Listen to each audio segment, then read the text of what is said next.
শহীদ মিনার থেকে ছাত্রদল যে কারণে কর্মসূচিটি সরিয়ে শাহবাগে নিয়ে আসলো, সেটি বাংলাদেশের রাজনীতির ইতিহাসে একটি অনন্য দৃষ্টান্ত যে আমাদের পূর্ব ঘোষিত কর্মসূচি এবং আমাদের অনুমতি প্রাপ্ত কর্মসূচি সেইটা রাজনৈতিক সৌহার্দ্য দেখিয়ে ছাত্রদল তার উদারতার পরিচয় দিয়ে শাহবাগে নিয়ে এসেছে। পাশাপাশি আজকের কর্মসূচি থেকে আমাদের মোটা দাগে যদি আপনি বার্তা শুনতে চান, বার্তাটি হচ্ছে 5ই আগস্ট পরবর্তী সময়ে গণতান্ত্রিক পরিবেশ ফিরিয়ে আনার জন্য আমাদের ছাত্র সংগঠন হিসেবে যে আপ্রাণ চেষ্টা রয়েছে, সেই চেষ্টার মধ্যে বাধা হয়ে দাঁড়িয়েছে 71-এর পরাজিত শক্তি এবং তাদের ছাত্র সংগঠন, যারা অত্যন্ত সুকৌশলে বাংলাদেশের স্থিতিশীল পরিস্থিতি নষ্ট করার জন্য এবং দেশের নির্বাচনের পরিবেশ নেই এই কথার এই ন্যারেটিভ তৈরি করার জন্য তারা ইচ্ছাকৃতভাবে মবক্রেসি তৈরি করে নির্বাচনের পরিবেশকে নষ্ট করতে চাচ্ছে।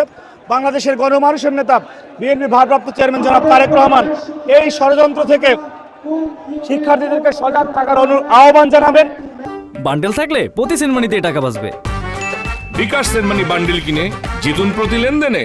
এবং আমরা যে 3টি নির্বাচনে বাংলাদেশের মানুষ ভোটাধিকার বঞ্চিত হয়েছে 14, 18 এবং 24-এ, সেই ভোটাধিকার যাতে মানুষ প্রয়োগ করতে পারে এবং বাংলাদেশে একটি অবাধ, সুষ্ঠু এবং নিরপেক্ষ নির্বাচন হয়, সেই বিষয়ে যাতে কোনো ষড়যন্ত্র কাজে না আসে, সেই বার্তাটি আমরা শিক্ষার্থীদেরকে দিব। এবং শিক্ষার্থীদেরকে ক্যাম্পাস ভিত্তিক সুষ্ঠু ধারার রাজনীতির পরিচর্যা করার জন্য ছাত্রদলের পক্ষ থেকে বার্তা এবং শিক্ষার্থীদের প্রতি সহযোগিতা আহ্বান করা হবে, চাওয়া হবে। এবং আপনারা নিশ্চিত থাকুন, বাংলাদেশের ইতিহাসের সবচেয়ে বেশি সাধারণ শিক্ষার্থীদের অংশগ্রহণের ছাত্র সমাবেশ হবে ইনশাআল্লাহ আজকে সমাবেশ। আমরা অন্য কারো মতো এত লক্ষ বলে কোনো হাইপ তুলতে চাচ্ছি না। আপনারা মাঠেই দেখবেন যে ছাত্র দলের সাথে কি পরিমাণ বাংলাদেশের সাধারণ শিক্ষার্থী রয়েছে এবং সাধারণ শিক্ষার্থীরা বাংলাদেশের সবচেয়ে প্রিয় ছাত্র সংগঠন শিক্ষার্থীদের ছাত্রদলকে কিরকম পছন্দ করে, এটা মাঠই বলে দিবে।